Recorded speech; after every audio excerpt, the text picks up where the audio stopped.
अस्सलामुअलैकुम वरहमतुल्लाहि वबरकातुहू। उम्मीद के मिजाज गिरामी बखैर होगा। कहानी कनीज़ की 23वीं किस्त पेश है। सुबह के 10 बजे थे। कनीज़ बजरिया रिक्शा कॉलेज जा रही थी। अचानक सामने से साइकिल ठेला चलाता हुआ बदरुद्दीन आता दिखाई पड़ा। ठेला अनवाع इक़साम के फलों से भरा था। कनीज़ ने हाथ के इशारे से उसे रुकने को कहा तो वो फ़ौरन पहचान गया। कनीज़ के कहने पर उसका रिक्शा भी रुक गया। वो रिक्शा से उतरकर बोली, आप ज़रा इधर आएँ बद्दू भैया, ज़रूरी बातें करनी है। दोनों चंद गज़ की दूरी पर आ गए जहाँ फुटपाथ पर लोगों की आमदोरफ्त बिल्कुल कम थी। कनीज़ ने कहा, बद्दू भैया, छोटे सरकार ने आपकी शादी के लिए एक लड़की पसंद की है। बदरुद्दीन ने चहक कर मुस्कुराते हुए कहा, अरे वाह, कहाँ है वो लड़की? चंदवाड़ा ही में है, कुरैशा भाभी की बहन। अरे क्या बात कर रही हैं बीबी आप? लिबास व हालात बदलते ही एक ही दिन में करामत शुरू। कुरैशा भाभी तैयार हैं क्या? छोटे सरकार चाहें तो क्या नहीं हो सकता बद्दू भैया। हाँ, ये बात तो है। उनकी छोटी बहन यानी कुरैशा भाभी की छोटी बहन अभी कुंवारी ही है। अब रहा इस सिलसिले में मुझे क्या करना होगा? फ़िलहाल कुछ भी नहीं भाईजान, जो भी करना होगा वो मेरे मशवरे के मुताबिक रईसज़ादे ही करेंगे। पहले ये बताएं कि आपको ये रिश्ता पसंद है ना? ये लीजिए। भला ये भी पूछने की बातें हैं। आप लोगों की पसंद और मर्ज़ी मेरे सर आँखों पर। कनीज़ बोली, बहुत खूब, फिर तो अब आप जाकर अपना काम करें। छोटे सरकार अब आपकी शादी जल्द ही करवाएंगे। बदरुद्दीन ने कहा, मेरे जैसे बेसहारा आदमी और कुरैशा की बहन जैसी गरीब लड़कियों के घरों को बसाने की अल्लाह मेरे छोटे सरकार को तौफीक अता फरमाए। अब जान में जान आई कि मेरी अम्मी जान जिसके कदम कब्र से लौट आए हैं, उसमें अब मुकम्मल ताकत आ जाएगी। शुक्र है छोटे सरकार का हज़ारों बार। कनीज़ मुस्कुराती हुई अपने रिक्शे की जानिब बढ़ने लगी थी, लेकिन बदरुद्दीन की ज़ात से वाबिस्ता एक ऐसा सवाल उसके जहन में गूंजने लगा था जो उसके एहसासात को मजरूह कर रहे थे। उसके अपने ही अल्फाज जो उसने अपनी कशिश आपी से कभी कहा था वो बार बार याद आ रहे थे। उसका कयास किस कदर गलत साबित हुआ था।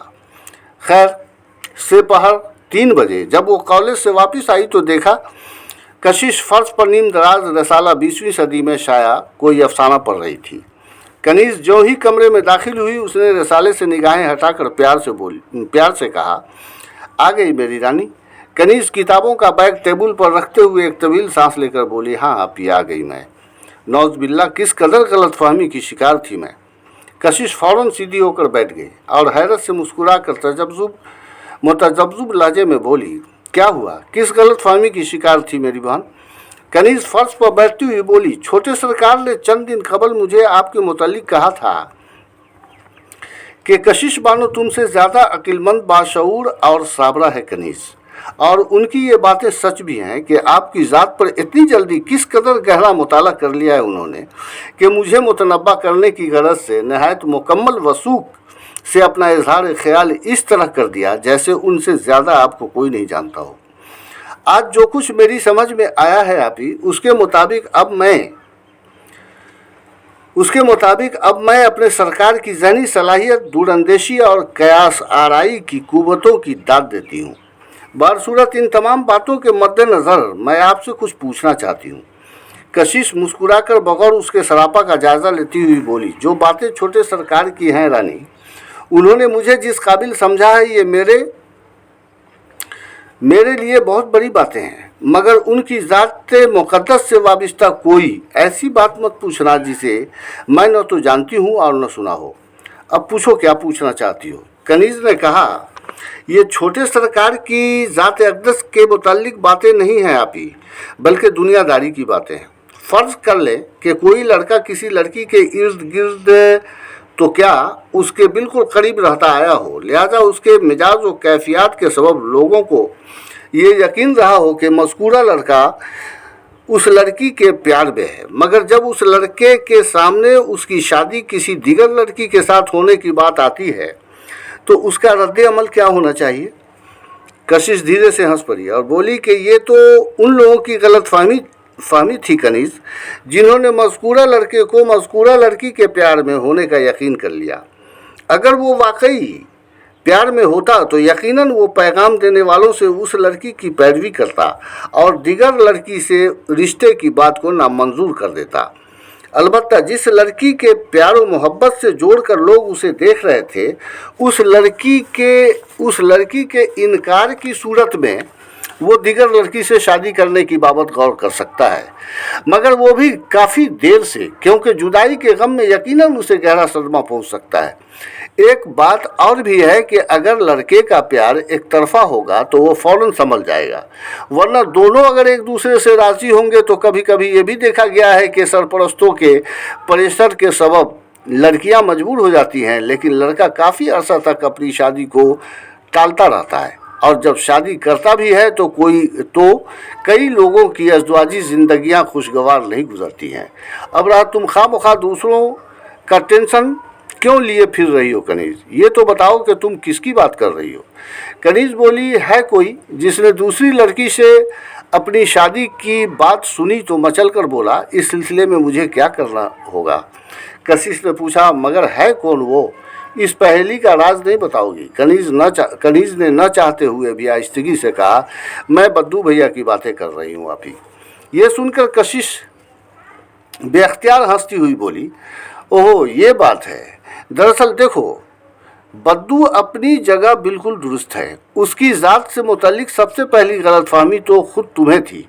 वो अपने मयार व रुतबे को बखूबी समझता है। उसे अपना घर बसाने के लिए महज बीवी की ज़रूरत थी, जिसकी उसकी ज़िंदगी में आमद की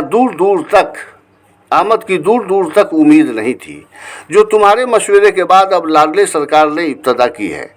बद्दू मियाँ को किसी से मोहब्बत हरगिज़ नहीं थी, अगर रही भी होगी तो वो एक तरफा मोहब्बत थी, जिसे ख्याली पुलाव पकाना कहते हैं। फिर वो खुश क्यों नहीं होगा। मैं खुदा का शुक्र बजा लाती हूँ कि उसका घर आबाद हो जाए। खैर तुम फ्रेश हो लो तो मैं तुम्हारे लिए कोई डिश तैयार करती हूँ, या कि आज फिर अपने पिया के साथ गरम गरम कबाब पराठा उड़ा कर आई हो। कनीज़ फौरन हंसी हंसकर प्यार भरे गोसीले लहजे में बोली, आज कहाँ कुछ मैसर है, वो तो कचहरी की किसी अदालत में बड़बड़ करके अपने हलक सुखा रहे होंगे। कनीज़ की बातें सुनकर कशिश बेसाख्ता हंस पड़ी। वाह बहुत खूब, अभी से तुम उन पर गुस्सा दिखाने लगी। उनकी हाकिमों के सामने होने वाली जीरा को तुम बड़बड़ करना समझ रही हो। लफ्ज़ बड़बड़ के सबब कशिश की हंसी नहीं रुक रही थी, लिहाजा कनीज़ शर्मा कर खुद को उसकी गोद में गिरा दिया था। बहरहाल अब वाज़ह हो कि बदरुद्दीन अपनी माँ के मशवरे पर एक ही दिन की आमदनी से घर में राशन वगैरह ले आया था। उसकी माँ ने कहा था कि बेटा अब मैं खुद घर में खाना बनाऊंगी। छोटे सरकार अब तक जो मेहरबानियाँ करते रहे हैं उसके लिए उनकी जितनी तारीफ़ें की जाएं और उन्हें जितनी दुआएं दी जाएं वो कम है। अब बहुत हुआ, उन्होंने तुम्हें कमाने के लायक बना दिया है, लिहाजा अपनी और अपनी माँ की जिम्मेदारियों का बोझ अब खुद अपने कंधे पर लो बेटा। वालदा की बातों से बदरुद्दीन बेहद मुतासिर हुआ था। हुस्ना बेगम ने मजीद कहा, एक दिन मैं खुद हवेली पर जाऊंगी, मुमकिन है एतवार को वो बवक्त सुबह हवेली पर ही मिल जाएंगे। उनसे इल्तजा करूंगी कि वो तुम्हारे लिए किसी गरीब की बेटी जो खुद उन्हें पसंद हो उससे तुम्हारा रिश्ता तय करके शादी करवा दें। कशिश बानो का ख्वाब देखना छोड़ दो बेटा, क्योंकि तुम उसके काबिल हरगिज़ नहीं हो। उन लोगों की जो भी हमदर्दियाँ हमारे लिए रही हैं वो सिर्फ हमारी बेबसी और मजबूरियों के सबब ही थी। बहरहाल हुस्ना बेगम बुझे से लहजे में बोलती रही थी और बदरुद्दीन चुपचाप सामने बैठा सुनता और मुस्कुराता रहा था। चुनांचे वो उसी वक्त यानी ढलती हुई शाम में ही ठेला लिया और जाकर राशन वगैरह यानी रोज़मर्रा की ज़रूरियात के सभी सामान लाकर माँ के हवाले कर दिया। और जब रात का खाना लाने होटल गया तो होटल मालिक से भी कह दिया कि चाचा, छोटे सरकार ने मुझे इस काबिल बना दिया है कि अब अपनी और वालदा की तमाम तर जिम्मेदारियों को पूरी कर सकूँ, लिहाजा कल से अम्मी जान घर में ही खाना बनाएंगी। होटल वाले चाचा भी बेहद खुश हुए। वो छोटे सरकार की तारीफ़ों के साथ उनका शुक्रिया अदा किया और बदरुद्दीन को दुआओं से नवाजते हुए उसकी हिम्मत बढ़ाई।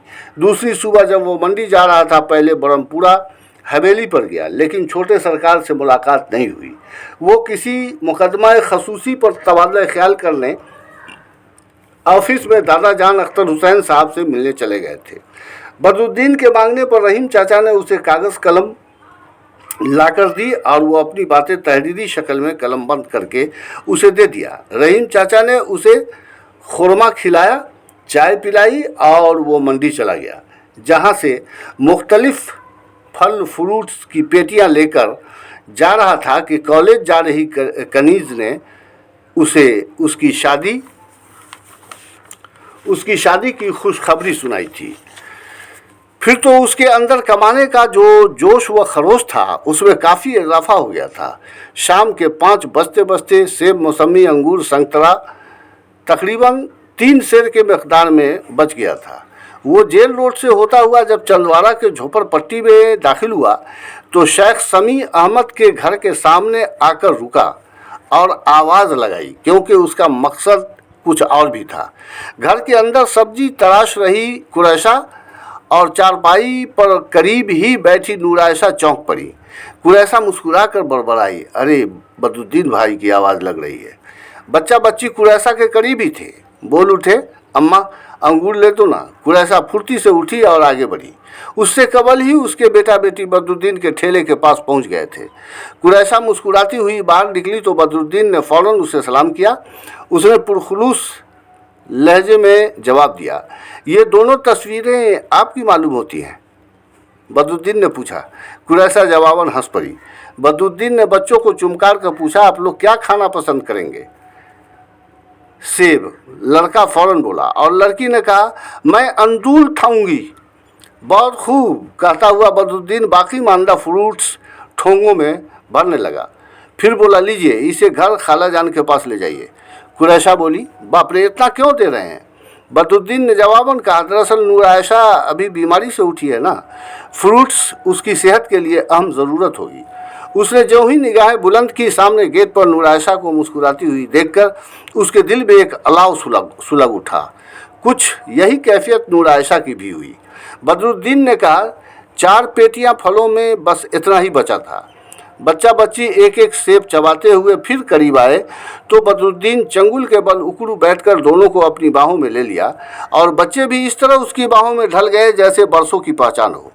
बदरुद्दीन ने मुस्कुराकर पूछा, आपका नाम क्या है बेटे? मोहम्मद नूरैन शेख। वाह, बहुत खूब। तो लड़की बोली, और मेरा नाम मुसल्लत परवीन है। अरे वाह, क्या बात है, आपका नाम भी बेहद खूबसूरत है। बदरुद्दीन ने जब मुसर्रत परवीन की नकल की तो अलग अलग दोनों बहनें बे आवाज़ हंस पड़ी। वो बेहद खुश हुई थी क्योंकि बदरुद्दीन के मिजाज से प्यार का चश्मा फूट रहा था। बदरुद्दीन ने बच्चों से कहा, अब आप लोग फ्रूट्स खाएं, मैं निकलता हूँ। कुरैशा ने फ़ौरन कहा, नहीं, नूरायशा चाय बना रही है, चंद लम्हे रुक जाइए ना।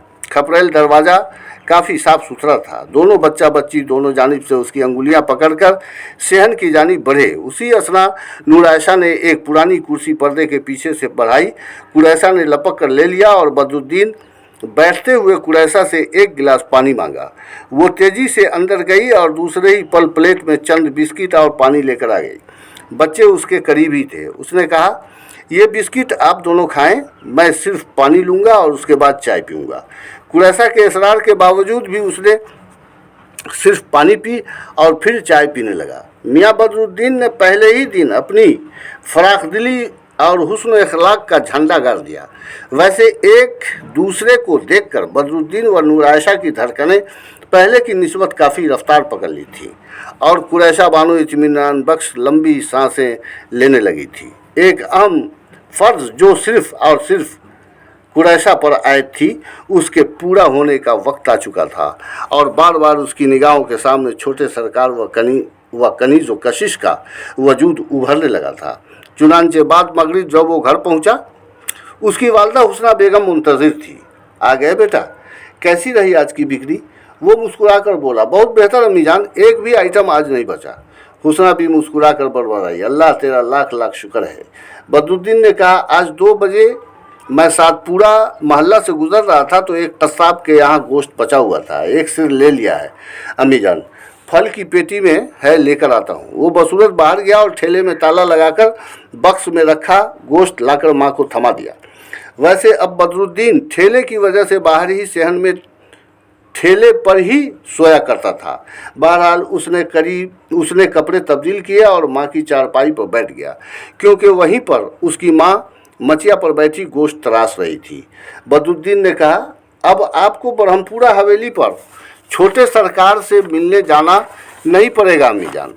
कनीज बीबी के मशवरे पर उन्होंने आपके लिए बहुत तजवीज़ कर ली है। कहाँ है मेरी होने वाली बहू बेटा?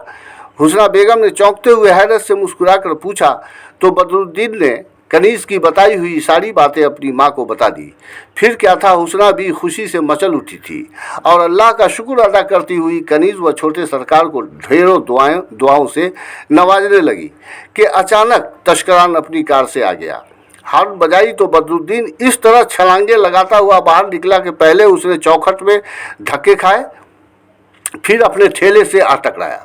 तस्करान कार से बरामद होते हुए हंसकर बोला, अरे बद्दू भाई, आप होश में तो हैं? जी, अस्सलाम वालेकुम सरकार, आइए अंदर चलिए।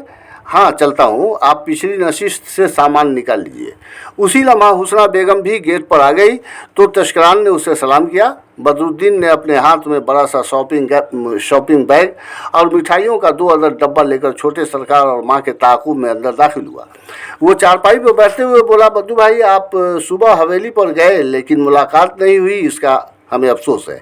नहीं हुजूर, इसमें अफसोस करने वाली कोई बात नहीं, मैं जनाब के लिए ख़त छोड़ आया था। तस्करान ने कहा, हाँ मिला मुझे। बेहद खुशी हुई कि अब आप अपनी व खाला जान की जिम्मेदारियों का बोझ उठाए अपने पैरों पर खड़े हैं। ये सब भी तो छोटे सरकार की ही मेहरबानी है। पहले अल्हम्दुलिल्लाह कहिए भाई साहब, क्योंकि सभी कुछ उसी की मर्ज़ी पर मुनहसर करता है। एक तवील सांस लेकर वो मज़ीद बोला, आज आपकी मुलाकात कनीज़ से हुई है ना? जी हुजूर, वही बातें तो मैं अम्मी जान से बता रहा था जो कनीज़ बीवी से हुई हैं कि आप आ गए। हाँ, मुझे शाम के वक्त कनीज़ का एक ख़त बज़रिया दीपा मौसूल हुआ तो मैंने सोचा कि कल ही खाला जान को कुछ तोहफ़े ताइफ के साथ मरहूम समी अहमद के घर भेज दूं ताकि ये अपनी होने वाली बहू को देखकर मुतमईन हो लें। लिहाजा भाभी जान के लिए 2 अदद शलवार सूट के कपड़े और एक तैयार शुदा चोली घाघरा, मैं दुपट्टा और एक सोने की अंगूठी ले ली है। और ये मिठाइयाँ भी वहीं के लिए हैं जिसे लेकर खाला जान को कल सुबह वहाँ जाना है। इसी थैले में दुल्हन के सैंडल व मेकअप के सारे सामान भी हैं। आपको मालूम है बद्दू भाई कि कुरैशा बेगम 2-3 घरों में वक्तन फ़वक्तन जाकर घरेलू काम अंजाम देती रही हैं, लिहाजा कल वो घर पर मौजूद रहेंगी। आप ये ख़त रख लें और कोठे पर जाकर पहले कनीज़ को दे देंगे, उसके बाद मुजरा हाल में जाकर बैठेंगे। बदरुद्दीन के अंदर फुर्ती सी आ गई। उसने शर्माते हुए उठकर कहा, जी मैं अभी हुक्म बजा लाता हूँ। वैसे आज शाम मैंने फ्रूट्स बेचते हुए नूर आयशा की एक झलक देखी है। अरे वाह, माशाअल्लाह, आप तो बड़े चालाक निकले हजरत, ताक झांक कर ही लिया। तस्करान मुस्कुराया तो हुस्ना बेगम अपने होठों पर आंचल रखते हुए हंस पड़ी।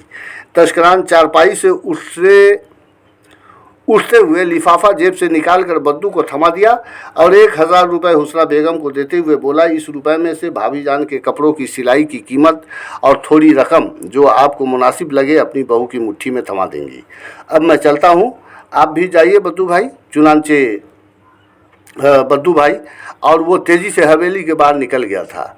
हुस्ना बेगम को अपने मोहसिन की खातिरदारी में एक लफ्ज़ भी बोलने का मौका नहीं मिल पाया था। चुनांचे तस्करान के वापस जाते ही बदरुद्दीन ने भी पैंट शर्ट पहने और घर से बाहर निकलकर तेज़ी से सड़क पर बढ़ने लगा था। अब यहाँ कहानी कनीज़ की 23वीं किस्त पूरी की। फ़िलहाल वक्त का लिहाज रखते हुए मज़कूरा वाक़यात की बाकी मांदा रूदाद आइंदा सुनाऊँगा इंशाअल्लाह। अस्सलामु अलैकुम।